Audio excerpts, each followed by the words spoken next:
महाराष्ट्रामध्ये न मिळाल्यामुळे अनेक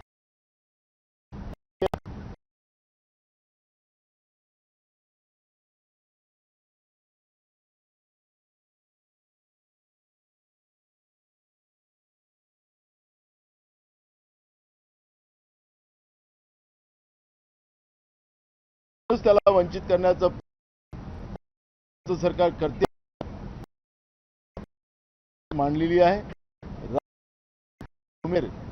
माध्यमाला सांगतात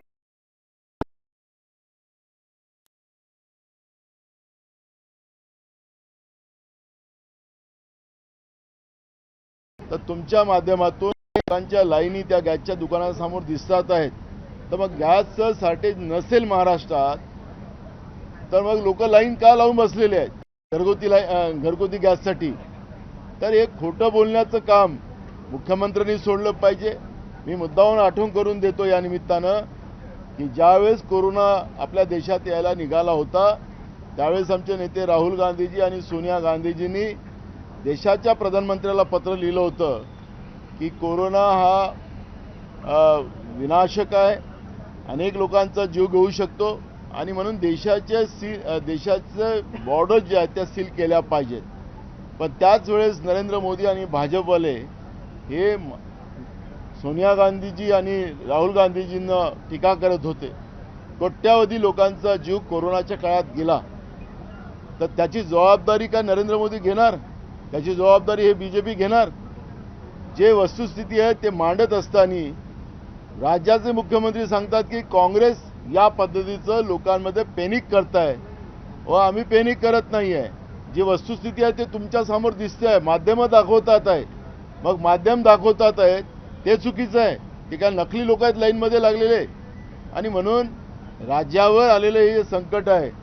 आज इराण, इस्रायल आणि अमेरिकेचं जे युद्धाला 17वा दिवस आहे आणि 17 दिवसापासून देशामध्ये जी काही परिस्थिती आता निर्माण झाली, खायच्या तेलापासून तर सगळ्या गोष्टी महाग झाल्यात, गॅस मिळत नाही, महागाई वाढली आणि सरकार हे सगळं पाप लपवण्यामध्ये लागलेलं आहे, अशी परिस्थिती आहे। आणि म्हणून आज विधानसभेत हा प्रश्न उपस्थित केला। विधानसभेच्या तालिकाच्या अध्यक्षांनी सांगितलं की संध्याकाळपर्यंत राज्य सरकारने याचं निवेदन सभागृहात द्यावं, अशा पद्धतीच्या सूचना विधानसभेच्या अध्यक्षांनी माझ्या प्रश्नावर त्या ठिकाणी दिलेल्या आहेत। सर्वपक्षीय बैठक या सगळ्या संदर्भात बोलवलंच पाहिजे। अशा संकटकाली काळामध्ये राज्य सरकार असो की केंद्र सरकार असो, अशा संकटकालीन परिस्थितीमध्ये सगळ्याच पक्षाच्या प्रमुख नेत्यांना बोलवून सरकारने मीटिंग घेतली पाहिजे। पण सरकार लोकांना लुटायसाठी बसलेलं आहे, मोठ्या प्रमाणात ब्लॅक मार्केटिंग चालू झालेलं आहे आणि एकीकडे गॅस मिळत नाही, सरकार सांगते गॅस मिळत आहे, सरकारच गॅसवर आहे, अशी परिस्थिती आता निर्माण झालेली आहे। आणि म्हणून सुप्रियाताईंनी जे काही भूमिका मांडली त्याचं आम्ही समर्थन करतो। अशा वेळेस सरकारने सर्वपक्षीय मीटिंग बोलवून या आलेल्या संकटाला कसं मात करता येईल ही भूमिका मांडली गेली पाहिजे। पण सरकार कोरोनासारखं वागत आहे आणि कोरोनामध्ये ज्या पद्धतीचे लोकांचे जीव गेलेत त्याला जबाबदारच नरेंद्र मोदी आणि भाजप आहे असं मी म्हणेन। समाज कल्याण विभागाचा आणि त्याचबरोबर आदिवासी विकास विभागाचा निधी हा आता नमो शेतकरी सन्मान योजनेसाठी वळवला जाणार आहे।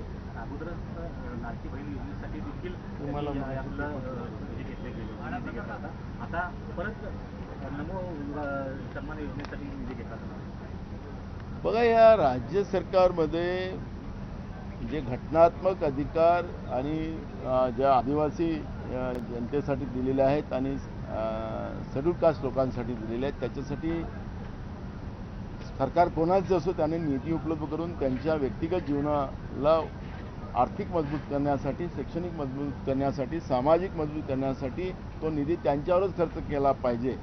असं असताना सुद्धा गेल्या 2 वर्षापासून महाराष्ट्रात समाज कल्याणचा आणि आदिवासी विभागाचा पैसा परस्पर हा दुसऱ्या योजनांवर खर्च केला जातो आणि घटनेला केराची टोपली दाखवली जाते या सरकारमध्ये, फडणवीस सरकारमध्ये. हे चित्र आपण पाहतोय आणि हे खरं आहे जे तो प्रश्न उपस्थित आपण केला. बोलतायत ना. त्याचप्रमाणे राज्यात घोटाळ्याचं मोठ्या पद्धतीचं सत्र सुरू झालेलं आहे. मी नाशिकचं तुम्हाला एक उदाहरण देईन की माळाचा भूखंड, त्याचा श्रीखंड कसं खाल्ला जातो आहे. तिथले पोलीस तिथले पोलीस याबाबत नाशिकचे पोलीस आयुक्त श्री संदीप कर्णिक आणि शहरातील विविध पोलीस ठाण्याचे पोलीस निरीक्षक यांच्या मार्फत त्याला तपास सुरू आहे. दोषी असलेल्या बिल्डर, बांधकाम व्यावसायिक यांच्या विरोधात कारवाई व्हायलाच हवी. पण या सगळ्यांना बोलवून आणि ज्या लोकांनी तक्रारी केल्यात त्यांनाही बोलवून त्यांना धमकवलं जातं आणि त्यांच्याकडून उलटं पैसे लुटण्याचं काम या नाशिकमध्ये चाललेलं आहे. आणि ह्या तक्रारी मुख्यमंत्री महोदयाकडे गेल्यात. मुख्यमंत्री स्वतः गृह खात्याचे मंत्री आहेत. पण मला असं वाटतं की महाराष्ट्रामध्ये पोलीस प्रशासन आणि या नगरविकास असेल, गृहनिर्माण असेल, या विभागातल्या अधिकाऱ्यांना मुख्यमंत्र्यांनीच मुभा दिलेली आहे का जनतेला लुटायची.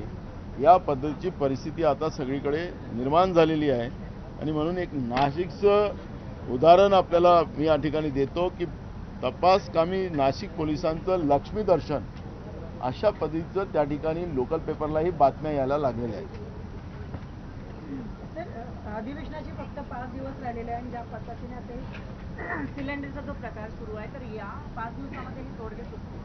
आज अध्यक्ष जे तालिकेवर आहेत त्यांनी सूचना दिलेली आहे की सरकारने संध्याकाळपर्यंत आज सभागृहामध्ये निवेदन केलं पाहिजे, वस्तुस्थिती मांडली पाहिजे. त्याच्यामुळे आज सरकार काय मांडतं, काय भूमिका मांडते, ते आता आमचं लक्ष त्याच्याकडे लागलं.